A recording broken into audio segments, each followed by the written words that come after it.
अतीक अहमद वह शख्स था जिसकी कभी प्रयागराज में तूती बोलती थी।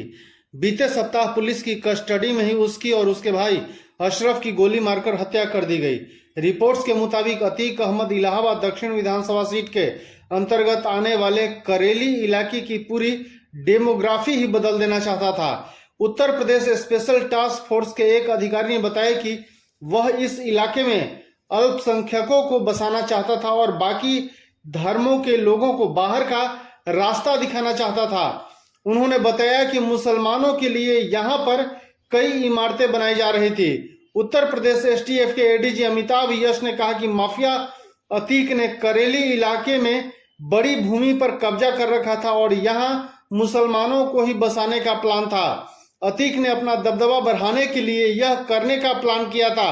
इतने सारे माफिया थे, लेकिन इस तरह का काम करने का विचार किसी ने नहीं किया था। एडीजी अमिताभ यश ने कहा कि करेली के पास अतीक अहमद मुसलमानों का पूरा नगढ़ ही बसा देना चाहता था। उसने गरीबों और वंचितों की जमीनों पर अवैध कब्जा किया था। एक खास समुदाय को बसाकर अतीक गैंग अपना प्रभाव बढ़ाना चाहता था। हालांकि एसटीएफ ने उसके गैंग की इन कोशिशों को विफल कर दिया। वह करेली के पास डेमोग्राफी बदलने की कई कोशिशें कर चुका था। गुड्डू मुस्लिम के बारे में उन्होंने कहा, जहां तक मुझे पता है कि गोरखपुर में साल 1999 में उसे पकड़ा गया था। ड्रग्स के मामले में उसे 10 साल की जेल हुई थी। उन्होंने कहा, अतीक अहमद ने गुड्डू मुस्लिम की जमानत करवाई थी और तब से ही वह अतीक गैंग के लिए काम करता था। गुड्डू मुस्लिम से जब पूछताछ हुई तो उसने खुद को बमबाज बताया था। उसने यह भी स्वीकार किया था कि बिहार के पूर्व विधायक और बाहुबली रंजन तिवारी के साथ मिला था और जेल में ही उसे किसी की हत्या करने की सुपारी दी गई थी।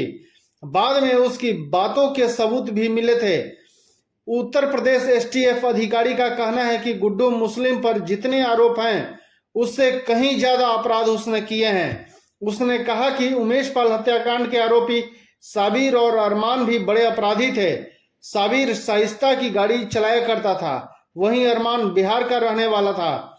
उन्होंने कहा, सबसे बड़ी समस्या यह थी कि इस गैंग के खिलाफ लोग कोर्ट जाने लगे थे। इसी वजह से अतीक ने उमेश पाल की हत्या करवाई ताकि लोग डरने लगे। उन्होंने कहा कि अतीक के बेटे असद ने भी पुलिस कर्मियों पर फायरिंग की थी। अगर वह पहले ही सरेंडर कर देता तो उसका यह हश्र ना होता। धन्यवाद।